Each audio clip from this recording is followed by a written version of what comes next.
नाज़रीन आदाब, शोबे खबर की खुसूसी पेशकश हालात हाज़रा में आपका खैर मकदम है। मैं हूँ आपका मेज़बान फ़याज़ अहमद फ़याज़। नाज़रीन, आप जानते हैं कि इस खुसूसी प्रोग्राम की वसातत से हम आप तक मुख्तलिफ शोबों से मुत्तलिक इंफॉर्मेशन पहुँचा देते हैं। आप जानते हैं कि सरकार की हमेशा ये कोशिश रहती है कि आवाम को उनकी दहलीज़ पर मुख्तलिफ किस्म की सहूलियात बहम पहुँचाई जाए। जहाँ मुख्तलिफ सहूलियात की फराहमी सरकार यकीनी बना रही है, वहीं सेहत के साथ साथ तालीम मुहैया कराने में भी सरकार आगे आगे चल रही है। हाल ही में आपने नीट यूजी के हवाले से सुना। इम्तिहानात की मौसर अमलावरी और इम्तिहानात की शफाफियत के हवाले से सरकार कितनी संजीदा है, इस हवाले से आपको कल ही ये इंदिया मिला। उस वक्त आप पूरी तरह से आपने ये जाना होगा कि जब आपने सुना कि नीट 2024 के हवाले से जो नेशनल टेस्टिंग अथॉरिटी के डायरेक्टर जनरल थे सबूत कुमार सिंह साहब, उनको अपना जो ओहदा है उससे उनको हटा दिया गया। और उसकी ख़ास वजह यह है कि मुबैना तौर कहा गया कि जो नीट यूजी के जो रिजल्ट्स निकले उसमें जो ग्रेस मार्किंग है, ग्रेस मार्किंग का मामला सामने आ गया। सरकार ने बहुत ही सीरियस नोटिस लिया इस मामले का। एक कमेटी भी तश्कील दी गई। कमेटी की सिफारिशात को अमलाया जाएगा और केस को बाज़ाब्ता सीबीआई के हवाले सुपुर्द किया गया। उस सिलसिले में कसूरवार के खिलाफ कानूनी कार्रवाई हो सकती है। आपको ये भी मालूम होगा कि अगर इस सिलसिले में किसी के मुलव्विस होने के हवाले से कोई सबूत मिलता है, कोई मुलव्विस पाया जाता है, तो 1 करोड़ का उसे जुर्माना और उसके साथ साथ 10 साल की कैद हो सकती है। बाज़ाब्ता आज ये खुसूसी पेशकश खुसूसी प्रोग्राम हम आप तक पहुंचाना चाहेंगे और हमारे साथ इस सिलसिले में स्टूडियो में तशरीफ़ रखे हुए ये है प्रोफेसर ख्वाजा नवीद कैसर साहब, जो controller of examination SKUAST Kashmir Shalimar Srinagar हैं। प्रोफेसर ख्वाजा नवीद कैसर साहब, आपका वेलकम है हमारे शो में। इनके साथ तशरीफ़ रखे हुए हैं ये हैं मिस्टर रिजवान गिलानी साहब, जो नामवर सहाफ़ी हैं और खुसूसी तौर जो तालीम का शोबा है, जो इस हवाले से जितने भी मामलात हम देखते हैं, चाहे जम्मू कश्मीर लेवल पे हो चाहे मुल्की सतह पे हो, खास महारत रखते हैं। रिजवान गिलानी साहब, आपका वेलकम है हमारे शो में। बहुत शुक्रिया आपको। प्रोफेसर ख्वाजा नवीद कैसर साहब, जिस तरह से आपने देखा कि चूंकि आप जो इम्तिहानात के इनेकाद के हवाले से आप महारत रखते हैं, आपने हाल ही में देखा कि honourable prime minister of India ने यहाँ का विजिट किया। यहाँ के विजिट के बाद उन्होंने बाज़ाब्ता जिस तरह से योगा की तकरीब जो है वो मुनक्किद हुई और इसके साथ ही उनकी नोटिस में ये आया कि जो नीट के हवाले से जितने भी मतलब यूजी के मुबैना तौर जो बेज़ाब्तियाँ आई सामने, जो देखा गया, बिल्कुल इसका सीरियस नोटिस लिया गया। और कल हमारे पास ये न्यूज़ आ गई, ये खबर आ गई कि जो उसके डीजी हैं उनको बरतरफ किया गया। ये सारी चीज़ें जो है, ये सारी चीज़ें सरकार आवाम के हित में ले रही है और तलबा जो है, जो स्टूडेंट्स हैं, उनको बाज़ाब्ता उनको यकीन दिलाने के लिए उनके लिए लिया जा रहा है। किस नज़र से आप देखते हैं इस चीज़ को? जी, पहले तो मैं ये बोलना चाहूँगा कि ये जो नीट का एग्ज़ाम है, ये कंट्री का लार्जेस्ट एग्ज़ाम है जिसमें मैक्सिमम नंबर ऑफ स्टूडेंट्स बैठते हैं और इसकी इम्पोर्टेंस भी बहुत ज़्यादा है, क्योंकि तकरीबन इस साल 25 या 24 लाख के करीब कैंडिडेट्स अपीयर हुए। ये एक बहुत बड़ी तादाद है बच्चों की और बहुत सारे लोगों की इससे उम्मीदें बंधी रहती हैं। तो वहाँ पे इस तरह की इंटेग्रिटी अगर लॉस होती है तो वो एक ऐसी चीज़ है जो कि शक पैदा करती है बहुत सारे स्टूडेंट्स भी और उनके पेरेंट्स के दरमियान। सो लिहाजा मुझे लगता है कि गवर्नमेंट ने बहुत ही प्रोएक्टिव स्टेप्स लिए। वो आपने देखा ही होगा कि भाई बहुत जल्दी उन्होंने एक नेशनल एजुकेशन एक्ट लागू कर दिया। वो भी एक बड़ी बात है कि भाई कम से कम जो लोग इसमें इन्वॉल्व होते हैं उनके लिए ये एक कर्टन रेजर है कि भाई they have to be very cautious. तो लिहाजा ये एक बड़ा अच्छा स्टेप है इस सिलसिले में। दूसरा ये कि जो डीजी को भी रिमूव किया और बहुत सारे फॉलोअप्स आ रहे हैं डेली। और सबसे अच्छी बात ये है कि मुझे लगता है इन्होंने अभी पूरे एग्ज़ाम को कर्टेल नहीं किया है ना। इन्होंने एक छोटे सेगमेंट को जहाँ पे ये प्रॉब्लम अराइज हुई है, उन्हीं लोगों को रोक के उनका रीटेस्ट कंडक्ट किया है। बाकी लोगों को मुझे लगता है सुप्रीम कोर्ट ने ये भी बोला है कि भाई काउंसलिंग कंटिन्यू की जाए, ताकि वे जो बाकी जो एक लार्ज चंक है कैंडिडेट्स का वो सफ़र ना हो इस प्रॉब्लम से। प्रोफेसर ख्वाजा नवीद साहब, जिस तरह से रिजवान गिलानी साहब, आपने प्रोफेसर ख्वाजा नवीद साहब को सुना, आपने उन्हें बता दिया, आप इस चीज़ को किस नज़र से देखते हैं? जैसा कि आपने बिल्कुल आपने भी सुना, आपने देखा कि उनको ओहदे से बरतरफ किया गया और नए जो है प्रदीप सिंह खरवाला को इस सिलसिले में मतलब तैनात किया गया, तो ये जो इस तरह के इनिशिएटिव्स है, प्रोएक्टिव इनिशिएटिव्स, किस नज़र से आप देखते हैं? जी फैज साहब, अगर हम बात करें इस नेशनल टेस्टिंग एजेंसी की, अगर हम कुछ साल पहले का हाल देखें तो तब भी उतनी ज़्यादा वो खबर में नहीं थी, क्योंकि कुछ और एजेंसीज लोकल लेवल पे एग्ज़ाम करते थे। लेकिन कुछ सालों से एनटीए एक बेंचमार्क बना है फॉर होल्डिंग नेशनल एग्जाम। सारे एग्जाम्स अब नेशनल टेस्टिंग एजेंसी, बिल्कुल इसमें ऐसे मतलब वो मिस अप्रोप्रिएशंस या मिस हैंडलिंग ऑफ एग्जाम्स होना, तो ये बहुत ही मतलब अफसोस की बात है। बट साथ ही साथ जो गवर्नमेंट ऑफ इंडिया ने, प्राइम मिनिस्टर नरेंद्र मोदी जी ने ये जो एक इनिशिएटिव लिया है कि उन्होंने स्ट्रिक्ट एक्शन इसमें ली, फिलहाल के लिए डायरेक्टर जनरल एनटीए को भी हटाया है और बाकी इन्वेस्टिगेशन सीबीआई को ये केस रेफर किया गया है सीबीआई को, और आज ही सीबीआई की एक टीम पटना चली गई है इकोनॉमिक ऑफेंस यूनिट के पास, वहाँ पे वो रिपोर्ट्स कलेक्ट करने, क्योंकि पटना में ही ये तो अनर्थ हुआ था। तो ये जो हम देखें, अगर हम देखें इस सीक्वेंस ऑफ इवेंट्स, तो बहुत ही मतलब प्रोएक्टिव स्टेप्स तो है गवर्नमेंट की तरफ से। बट एक ही इसमें यह है कि ये जो पूरी इन्वेस्टिगेशन, जो पूरा initiative, it should be taken to logical end. ये ऐसा नहीं होना चाहिए कि 10 दिन 20 दिन के बाद ये मतलब भूल जाए लोग, डायरेक्टर जनरल को हटाया, इन्वेस्टिगेशन मतलब पूरा रिपोर्ट सबमिट करने में वो प्रोलॉन्ग वो डिले हो जाए इसमें। तो ये फिलहाल के लिए जो भी इकदाम गवर्नमेंट ने, सरकार ने उठाए हैं, बहुत ही मतलब अप्रिशिएबल है। विद नो टाइम उन्होंने डायरेक्टर जनरल को भी हटाया है और सीबीआई ये इंक्वायरी भी स्टार्ट की है और एक कमेटी भी बनाई है जिनकी आज मीटिंग होने वाली है, और साथ ही साथ जो आज वो सीबीआई की एक टीम पटना भी चली गई है।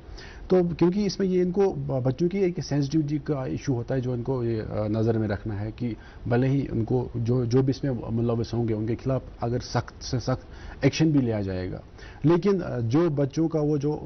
ट्रॉमा में चले गए, बिकॉज आपको खुद भी पता है कि कितना बच्चे इसमें मेहनत करते हैं, पैसा भी खर्च करते हैं, कोचिंग करते हैं, उसके बाद अगर एक बच्चा या 2 बच्चे या 100 बच्चों की वजह से पूरे इस एग्ज़ाम की इंटीग्रिटी पे थोड़ा सा सवाल उठता है और जो एग्ज़ाम कंडक्टिंग बॉडी की इंटीग्रिटी पे सवाल उठता है, तो ये तो बहुत ही मतलब वो अनएक्सेप्टेबल है। तो फिलहाल हम ये उम्मीद रखेंगे कि जो प्राइम मिनिस्टर नरेंद्र मोदी जी ने खुद इसको ये सुपरवाइज कर रहे हैं, खुद इन्होंने इतना ये एक्शन लिया थ्रू मिनिस्टर ऑफ एजुकेशन, हम उम्मीद रखेंगे कि ये जो भी इन्होंने जिसने भी गलत इसमें किया गया उनके खिलाफ सख्त से सख्त एक्शन ली जाएगी।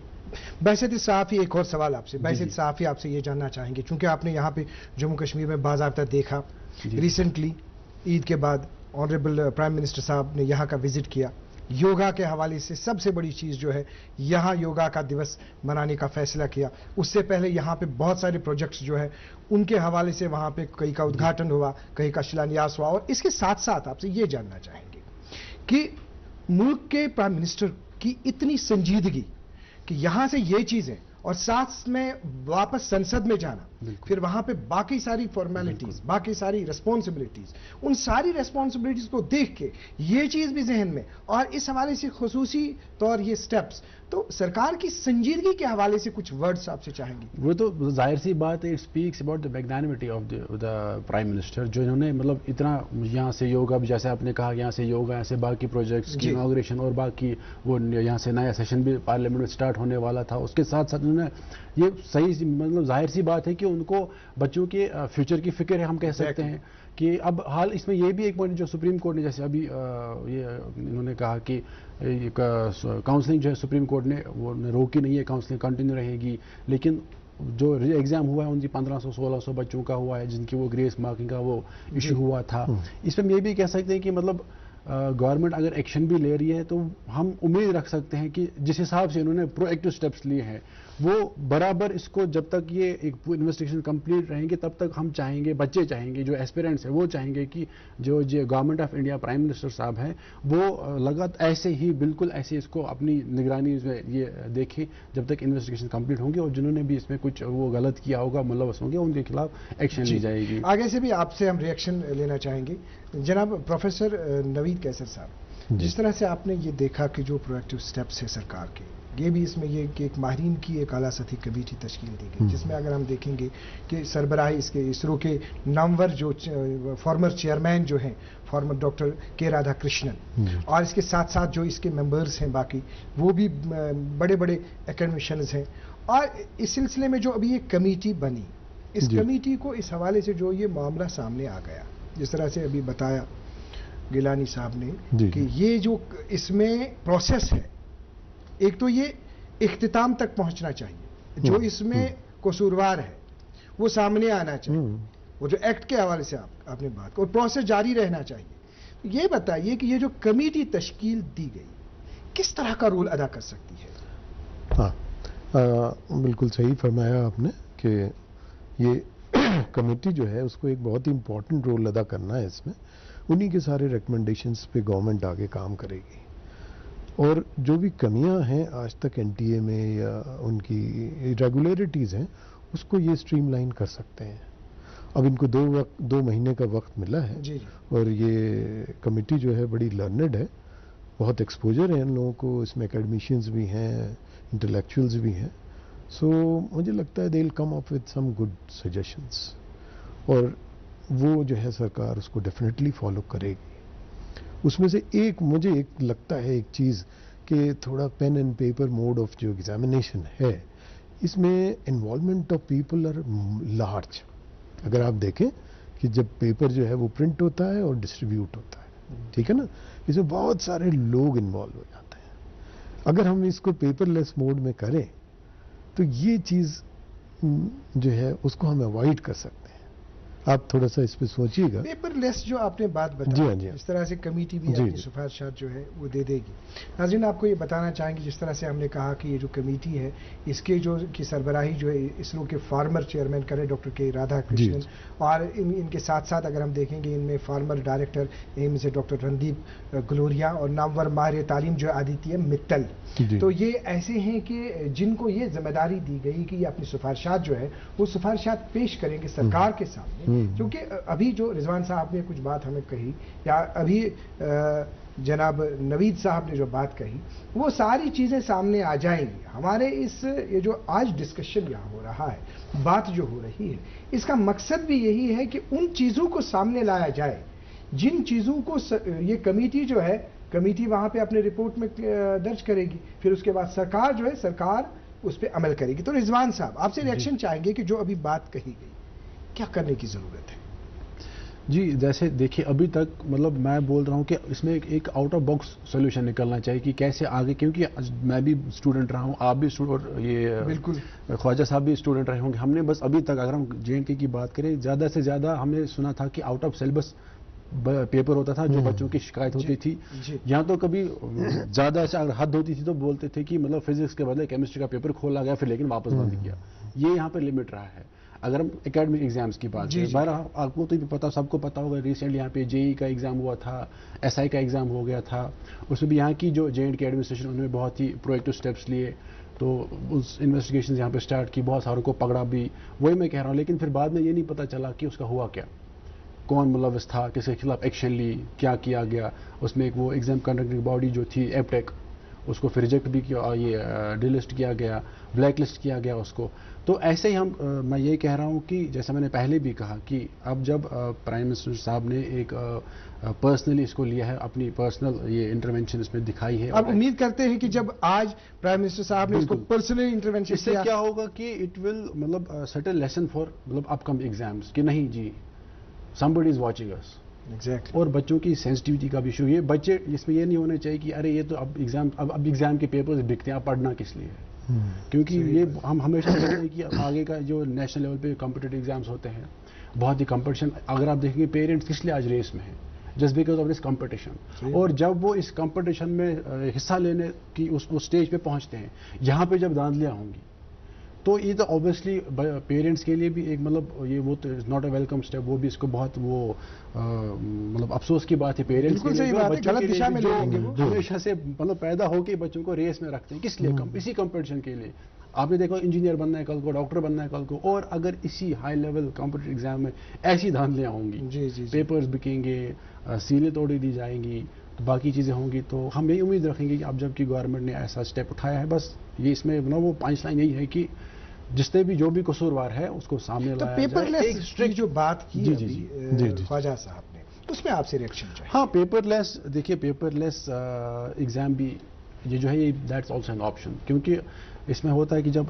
पेपर की पैकिंग होती है, जैसे पेपर पैक होते हैं, सील होते हैं, प्रिंट होते हैं, तो उसमें बहुत सारा एक जो मैन पावर होता है वो इन्वॉल्व उसमें रह ही जाता है। बिल्कुल। तो there are always chances of like errors, जो फिर हम मतलब रूल आउट नहीं कर सकते हैं कि उसमें कौन मुलव्वस है कौन नहीं मुलव्वस है। अब this can be one of the options की या सॉल्यूशंस हम कह सकते हैं कि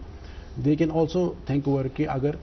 पेपरलेस एग्ज़ाम वो कितना सक्सेसफुल रहेगा, कितना कामयाब रहेगा। क्योंकि अब तो ये पहले जो ये मेडिकल जो एग्ज़ाम्स होते थे इंजीनियरिंग के, पहले तो स्टेट लेवल पे, अब तो कंट्री लेवल पे होते हैं, नेशनल लेवल पे होते हैं। तो एक ही बहुत एक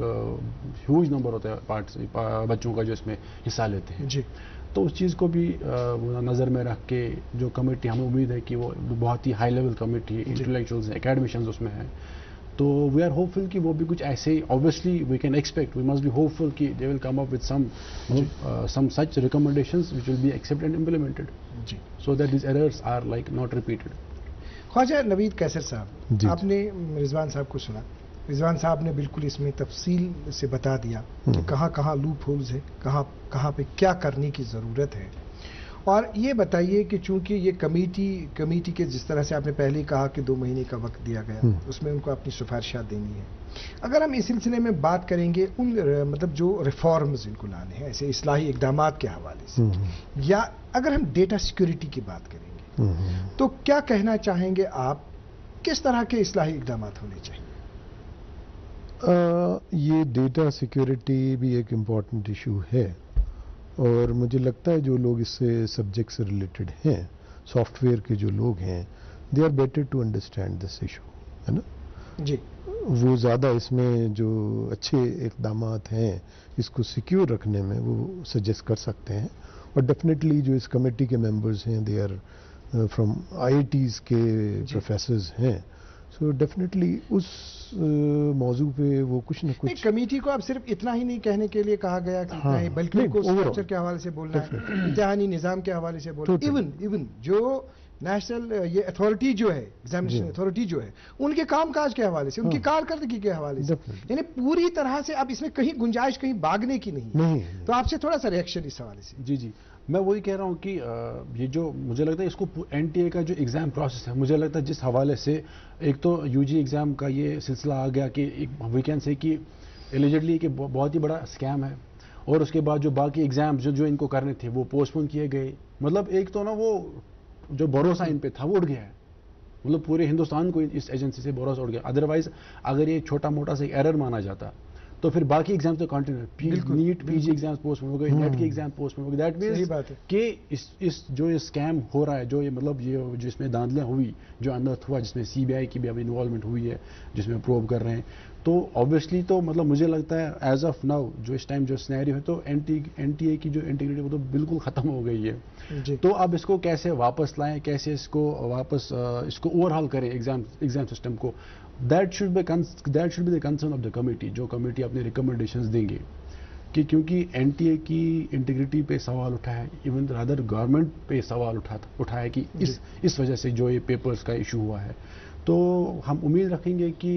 एक ऐसी रिकमेंडेशन, एक ऐसा रिपोर्ट आए कमेटी की तरफ से जो कि पूरा एग्जामिनेशन जो सिस्टम है वो पूरा ओवरऑल हो जाए। जो अभी तक जो मतलब जो सिस्टम अभी, दैट मीन्स कि जो अभी तक सिस्टम था इसमें इन एरर्स, ये एरर्स होने की कुछ मतलब गुंजाइश थी। अब ऐसा सिस्टम आए जो बिल्कुल फुल प्रूफ होगा, जिसमें कोई भी गलती का कोई गुंजाइश नहीं होगी। हम वो उम्मीद रख सकते हैं। जी प्रोफेसर साहब, ये बताइए कि जिस तरह से अभी चूंकि आप कंट्रोलर हैं, जी, एग्जाम कंडक्ट करते हैं, इन इम्तिहानात के हवाले से यहाँ जम्मू कश्मीर में अगर हम देखेंगे एक किस्म का एक्सपीरियंस है आपको, थोड़ा सा आप हमें इन डिटेल में बता दीजिए कि प्रोसेस क्या रहता है, किस तरह के इंतजामात आप करते हैं, किस तरह से इसका इनेकाद। जी, बेहतर कहा आपने। एग्जामिनेशन में सबसे इम्पॉर्टेंट चीज़ है कि पेपर सेटिंग की बात करूं अगर, क्योंकि वही जो पेपर है उसी के इर्द गिर्द पूरा एग्जामिनेशन घूमता है, तो लिहाजा पेपर सेटिंग जो है वो बहुत ही कम लोगों की नॉलेज में रहनी चाहिए। है ना, बहुत ही लिमिटेड लोग होने चाहिए इसमें इन्वॉल्व, क्योंकि जितने ज़्यादा लोग इन्वॉल्व होंगे तो उतने ज़्यादा रिस्क बढ़ जाते हैं, बिल्कुल, है ना। और इसमें कुछ पैरेलल फूल वो मतलब 1-2-3 सेट ऑफ पेपर्स आपको रखने हैं कि आपको कुछ दिक्कत आ जाए तो दूसरा सेट यूज़ कर लिया, लाइक दैट। ये एक इम्पॉर्टेंट चीज़ है कि कम से कम लोग इन्वॉल्व होने चाहिए इस देखिए, जिस तरह से आपने कहा कम से कम लोग इन्वॉल्व होने चाहिए, रिजवान साहब आपसे ये जानना चाहेंगे कि जिस इन्होंने कहा कि कम से कम, चूंकि इसमें मैन पावर की ज़रूरत है, बिल्कुल वो चीज़ भी पॉसिबल नहीं है कि हम कहेंगे कि अगर हमें 10 लाख को कोई चीज़ बांटनी है तो 2 से बांट सकते हैं, वो भी मुमकिन है नहीं। बिल्कुल बिल्कुल। लेकिन ये चीज़ तो ज़रूर कर सकते हैं कि जिन लोगों को इस काम के लिए मामूर किया जाए, कोई स्क्रीनिंग आप सजेस्ट कर सकते हैं इनके लिए कि कौन से लोग होने चाहिए? हाँ, ऑब्वियसली मतलब एक डिपार्टमेंट को जो गवर्नमेंट को तो पता होता है, मतलब अगर यहाँ पे कोई ऑफिसर अपॉइंट होता है उसकी इंटीग्रिटी जो सीवी एक होता है, पता होता है कि जी कौन से आदमी को किस पोजीशन पे रखना और कैसे सकते हैं, बिल्कुल कैसे रख सकते हैं। और मतलब टेक्नोलॉजिकल इंटरवेंशन भी एक मतलब जो जिसका वो इस्तेमाल कर सकते हैं, जिससे मतलब ज़्यादा मैन पावर यूज़ ना हो, वो भी एक ऑप्शन है उनके पास कि अगर ज़्यादा लोग मतलब इन्वॉल्व इसमें हो जाते हैं तो ऑब्वियस जाहिर सी बात है, तो फिर तो सबको पता चलता है। जैसे कि अगर हम यहाँ पे लोकल लेवल पे बात करें कि जब बोर्ड के इम्तिहानात होते हैं, मतलब कहीं ना कहीं सबको पता होता है कि कौन इवेलुएटर्स हैं, कौन पेपर चेक करने जाते हैं, मतलब कहीं ना बहरहाल तो सिक्योरिटी रहता है, लेकिन अपने डिपार्टमेंट में ही सही, अगर आम लोगों को नहीं, लेकिन अपने अगर 200-300 लोग जाते हैं लेकिन डिपार्टमेंट लाख लोग हैं, लेकिन उन लाख को पता होता है कि कौन 200 लोग इस टाइम इवैल्यूएशन में इन्वॉल्व हो। जी रिजवान साहब, चूंकि बहुत सारे पॉइंट्स हैं, सभी पॉइंट्स को डिस्कस नहीं कर पाएंगे, लेकिन कुछ ऐसी चीज़ें हैं जिन पे बात करने की ज़रूरत है। जिस तरह से आपने ये भी देखा कि ग्रेस मार्क्स के हवाले से जो अगर हम देखेंगे मिनिस्ट्री ऑफ होम अफेयर्स का जो 14C यूनिट जो है, उनके जो इनपुट्स इसमें आ गए, उन इनपुट्स की बुनियाद पर जो एजुकेशन मिनिस्ट्री है, मरकजी वजारत बराई तालीम जो है, उन्होंने केस जो है CBI को सौंप दिया। अब चूंकि आपने लोकल लेवल पे बात की, आपने कुछ ऐसे, इससे पहले आपने कुछ ऐसे मतलब इन्वेस्टिगेशंस की बात की जिनका आपने कहा कि बाद में पता नहीं चला, लेकिन अभी ये जो मामला है, सरकार ने इस मामले को CBI के सुपुर्द किया, बिल्कुल। तो क्या आपको इसमें कोई ऐसी उम्मीद नजर दिख रही है, आ रही है कि CBI को सौंप दिया केस और उसमें जो कसूरवार होंगे उनको सजा हो सकती है? देखिए, इसमें मतलब जाहिर सी बात है, आपने जैसे आपने खुद भी अभी बोला, जैसे गवर्नमेंट ने तो CBI को केस दे दिया, लेकिन यहाँ से खुद भी एक एक्शन ली, अदरवाइज वो वेट करते, बोलते कि नहीं हम जी CBI का वेट पहले देखेंगे, जब वो रिपोर्ट देंगे फिर देखेंगे, लेकिन उन्होंने फिलहाल के लिए डायरेक्टर जनरल ऑफ NTA को हटा दिया। बिल्कुल। तो और आज ही मतलब कुछ दिन पहले केस CBI को दे दिया, उन्होंने भी उसकी इन्वेस्टिगेशन स्टार्ट की, और आज मंडे 24 तारीख को पटना ये टीम पहुंची है, जो वहाँ पे उन्होंने पटना पुलिस ने ये अपनी इन्वेस्टिगेशन की थी, वो इन्वेस्टिगेशन रिपोर्ट लेने के लिए। मैं कहा कि मतलब अभी हम तो यही उम्मीद, जिस हिसाब से इन्वेस्टिगेशन को ना वो स्टार्ट हुई है, जिस हिसाब से प्रोसेस हो रही है, हम ये उम्मीद रख सकते हैं कि शायद इस एग्जाम की जो इंटीग्रिटी है वो वापस अपनी जगह पे आ सकती है, वापस अपनी जगह पे आ सकती है। जी, जिस तरह से प्रोफेसर ख्वाजा नवीद साहब जी, अब हमारे पास जो आपने आगाज में एक बात कही, उस पर हम बात करना चाहेंगे, वो है शॉर्ट नोटिस में पब्लिक एग्जामिनेशन एक्ट को नोटिफाई करना। तो उस नोटिफिकेशन को आप किस नजर से देखते हैं? हाँ, बड़ा इम्पोर्टेंट है, क्योंकि अभी तक कोई ऐसे रूल रेगुलेशंस नहीं थे जो एग्जामिनेशन और उससे जुड़े लोगों को एड्रेस कर सके। तो कम से कम अब जो है लोग थोड़ा अलर्ट होंगे, those who are involved in conducting the exams, they will be little bit more alert in delegating their duties, कि कम से कम कि कल कोई गलती हो गई अगर उनसे तो सज़ा भी हो सकती है। तो वो एक इम्पॉर्टेंट है चीज़ कि इस एक्ट के आने से थोड़ा इम्प्रूवमेंट की उम्मीद है। सज़ा के हवाले से आपने बात की, रिजवान गिलानी साहब, चूंकि जो एक्ट बनाया गया, एक्ट में साथ ही चूंकि पहले तो कहीं नहीं कहा जाता है कि सजा क्या हो सकती है, लेकिन इसमें खास बात यह है कि इसमें सजा के हवाले से भी पहले ही कहा गया कि जो कसूरवार होगा 1 करोड़ रुपए का उसको जुर्माना प्लस 10 साल की कैद। बहैसियत सहाफ़ी, एजुकेशन महकमे में